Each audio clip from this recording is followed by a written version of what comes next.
Ahoy hoy, I'm Planet Walk, and quite often when people talk about transphobia, there's an argument that people use as to why people shouldn't use the word transphobia.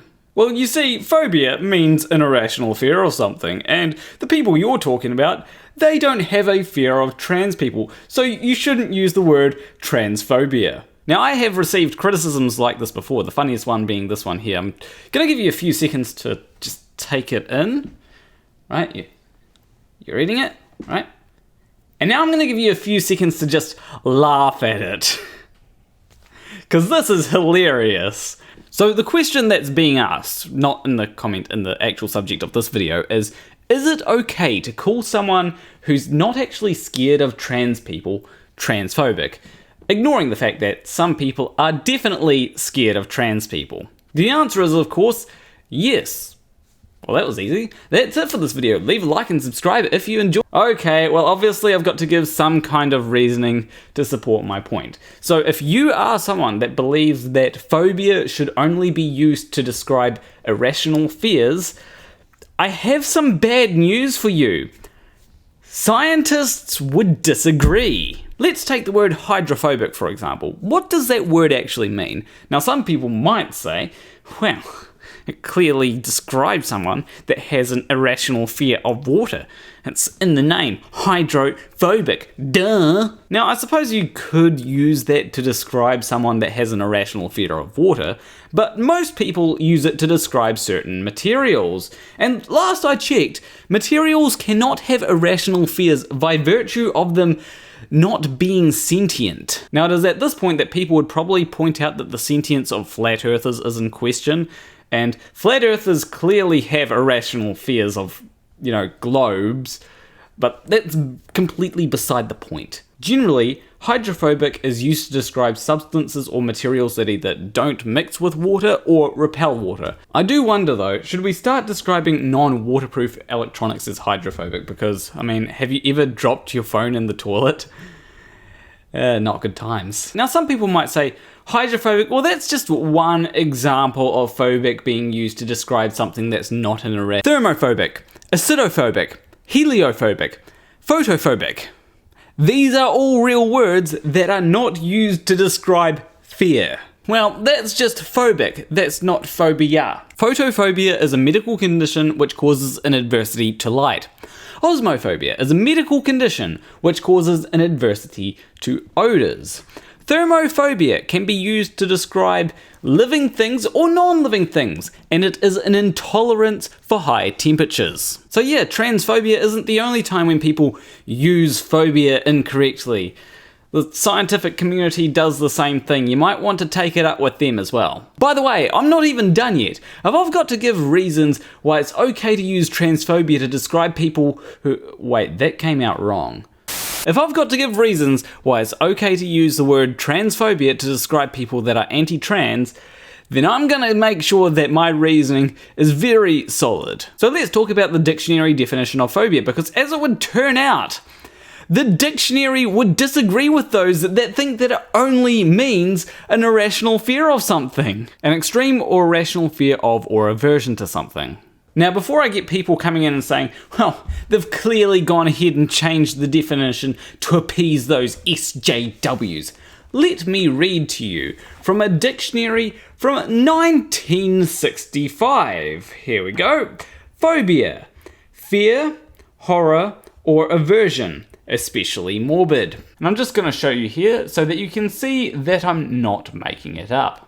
And just in case anyone is wondering, this is the Reader's Digest Great Encyclopedic Dictionary. Now, some people could try and argue that the dictionary just shows you the most common usage. It doesn't tell you what it actually means. To which I say, what? So this may be a difficult concept for people to grasp, but the most common usage is what something actually means.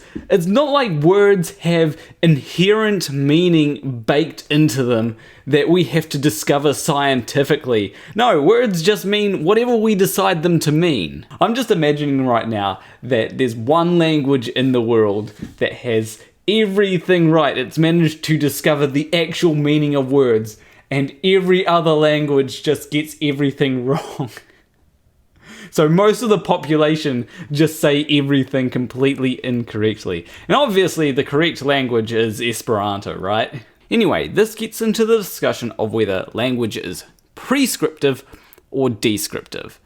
And I take the stance that language is descriptive. So I should probably explain what I mean by descriptive and prescriptive here.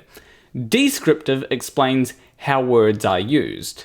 Prescriptive explains how words should be used. Now both sides do have some points. So for example, there are times when I can understand language being prescriptive. Like if you're writing a scientific paper, don't just redefine everything. That is bad. But on the other hand, it's just a fact of life that language changes. Things don't always mean the same thing. For example, they, them, something that a lot of people will say, well, it's always used to refer to multiple people. Didn't always used to refer to multiple people. In fact, the initial meaning of they, them was to refer to one person. So this means that a word like transphobic or homophobic, even if it initially meant just to be a fear of trans people or a fear of gay people, if people start using it in a different way, then it will eventually mean something different. So yeah, that is my argument. I'm trying to think of any way in which someone after watching this video could come along and say, well, it's just not right to call people who aren't actually afraid of trans people transphobic. I feel like my case is very solid. I suppose some people could try and argue that the word transphobic is being overused in some cases, but that's a completely separate argument to the argument that I'm making in this video. Unless you were to try and argue that the word transphobia can be overused, so therefore we should only use it to describe a fear of trans people. And that really makes no sense. It would be like saying the word light is overused, so therefore we should only use it to describe visible light. I really hope no one was starting to type out the transphobia is overused argument in the comment and now has to quickly press backspace to hide their embarrassment. So now that should cover everything. I don't really see how anyone could disagree with the premise of this video without just being wrong. But anyway, that is it for this video. Leave a like and subscribe if you liked this video. Leave a comment letting me know what types of videos you'd like to see me make more of. As always, a big shout out to my $20 or more patrons. What Jesus, Hugh Jarsz, M.C.Nutkin, Jane Spade, SHaKie, Wolfie, Morrie, Graymore Ghost, KidVicious, and Sacha Campbell. If you want to support me financially, you can do so on Patreon. There should be a link right there. But anyway, I will see you in the next video. Between you and me, thank you for watching.